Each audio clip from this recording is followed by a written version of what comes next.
¿Quién va a obedecer esto? Porque los que están ahí son abogados que conocen las leyes. ¿Qué va a pasar si obedecen? ¿Qué van a hacer las Fuerzas Armadas, la Fiscalía Nacional? ¿Por qué? Hay una orden de la Corte Suprema de Justicia. Buenos días, abogado. Muy buenos días, Pati. También, Scarlett, un placer saludarles. Buenos días a toda la población hondureña. Lamentando, ¿verdad?, que este tipo de cosas se sigan presentando pues en el país. Yo creo que esto no abona absolutamente nada a la estabilidad política, social de Honduras, y obviamente pues repercute de manera negativa en todo lo que tiene que ver con la parte económica. Y vamos a tratar de hacer una explicación lo más clara posible sobre este tema de lo que ha ocurrido en el Congreso Nacional, que en mi opinión jurídica no fue ni una sesión.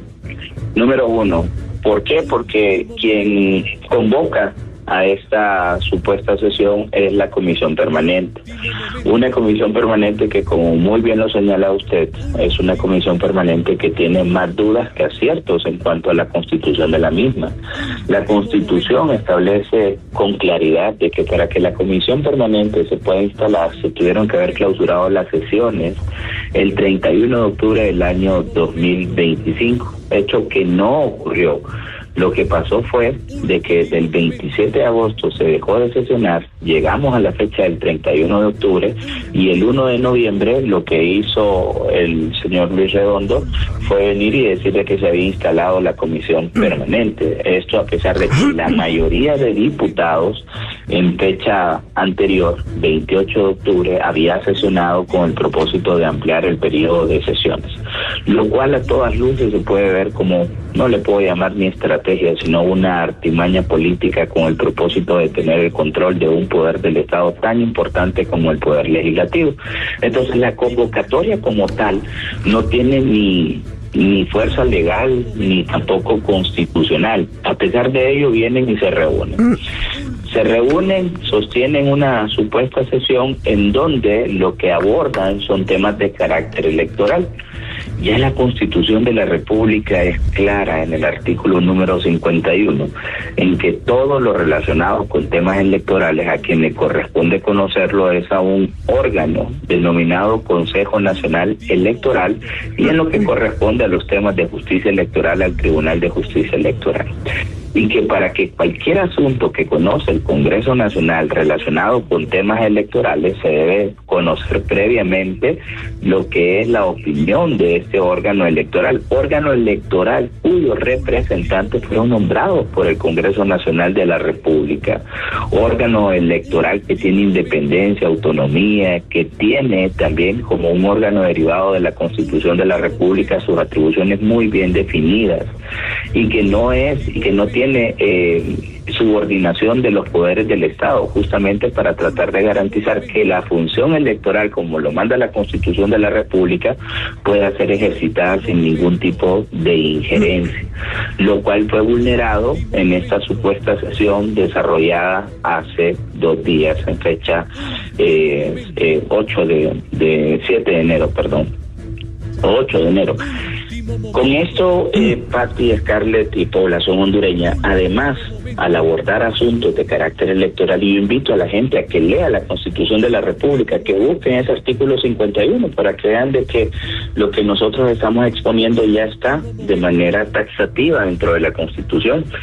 Se manda que cualquier asunto en temas electorales o que conlleven reformas, pues requiere de una mayoría calificada de 86 de los 128 diputados.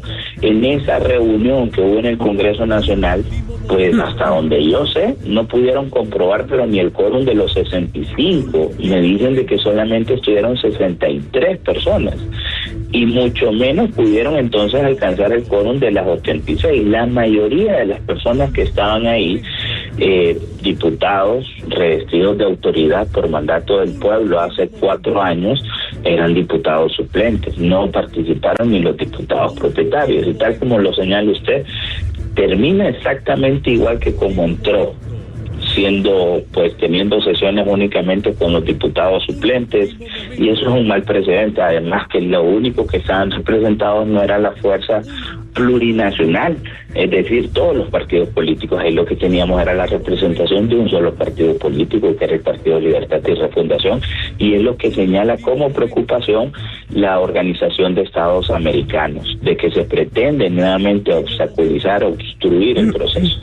Con esto también quiero dejar muy claro algo, que yo creo que la gente debe entenderlo. Nadie, absolutamente nadie, está satisfecho con lo ocurrido después del 30 de noviembre.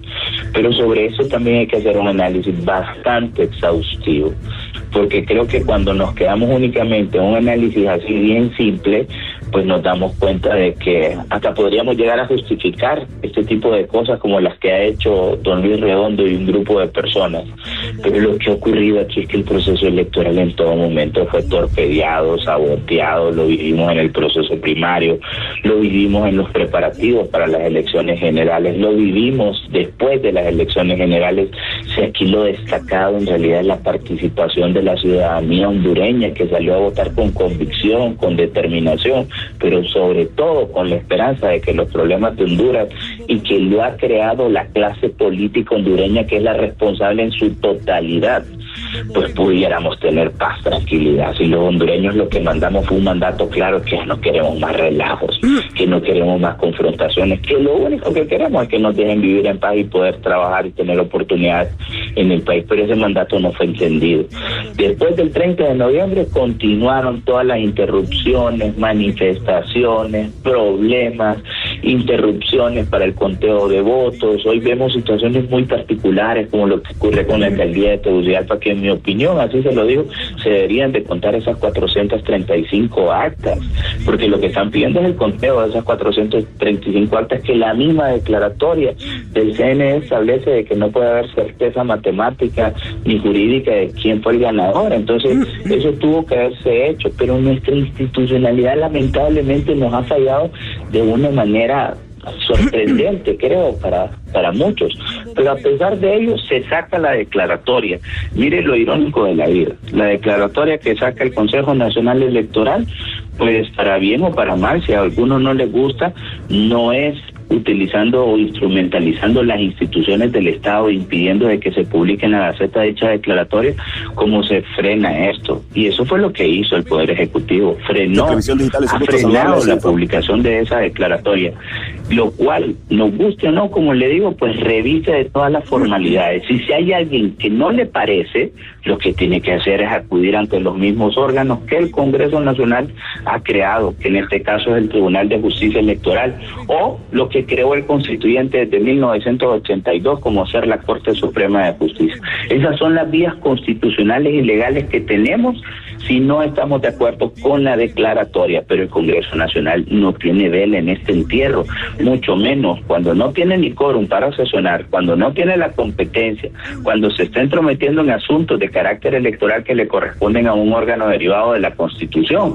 Y esto lo estoy dejando muy claro porque aquí hay responsabilidad de carácter penal, hay delitos contra el Estado de Honduras. Se puede configurar el delito de traición a la patria, pero aquí vemos que como toda la institucionalidad funciona amarrada a un partido político, se desconoce todo eso. Y después, cuando se hacen los cambios, lo único que saben alegar los políticos, y todos lo sabemos aquí, es que hay persecución. No, señores, esto no es persecución política. Esto es un irrespeto al Estado de Derecho, esto es un irrespeto a la institucionalidad, esto es un irrespeto a la Constitución. Lo que más tristeza da es ver cómo las personas alzan la Constitución de la República, la golpean contra su pecho y dicen de que la están respetando y salvaguardando. Eso no es cierto. La Constitución y los grandes problemas de Honduras los tenemos por el respeto a la Constitución y a las leyes. Lamento muchísimo que el Poder Ejecutivo se haya prestado a publicar todo eso. Y dirán y se preguntarán muchos, ¿y ahora qué nos queda, Gustavo Solórzano? Pues mire, en primer lugar, decirles de que vivimos en un país totalmente surrealista. Aquí lo que uno cree que no va a ocurrir, pasa. Creo que es de los pocos países en el mundo donde esto se da. Y lo que nos queda simplemente es confiar en una institución más que se llama Fuerzas Armadas, quien tiene por mandato constitucional la obligación de garantizar la alternabilidad en el ejercicio de la presidencia. ¿Qué es lo que manda ese supuesto decreto aprobado en el Congreso Nacional y que lamentablemente y de manera ilegal para mí también ha sido publicado en la Gaceta, diario oficial de nuestra República? Lo que manda es que el CNE tiene que hacer el conteo de las actas pendientes, que en caso de incumplimiento manda ese decreto, entonces lo va a hacer el Congreso Nacional, y que la declaratoria quien la va a terminar determinando o fijando es el Congreso Nacional de la República, usurpando totalmente las atribuciones del órgano electoral, haciendo reformas tácitas también a la ley electoral, y por eso soy muy enfático en que se lea el artículo 51, porque ya la ley electoral establece el periodo de tiempo para poder hacer el conteo de votos y la declaratoria de los votos. Son 30 días que finalizaron el 30 de diciembre, y el establecer eso es una reforma tácita que requería no de 64 diputados que estaban ahí, que no constituyeron ni el quórum de la mayoría simple, sino que requería de 86, que es lo que manda el artículo 51 de la Constitución, que son las 2/3 partes de los diputados del Congreso Nacional. Así que nos queda nada más confiar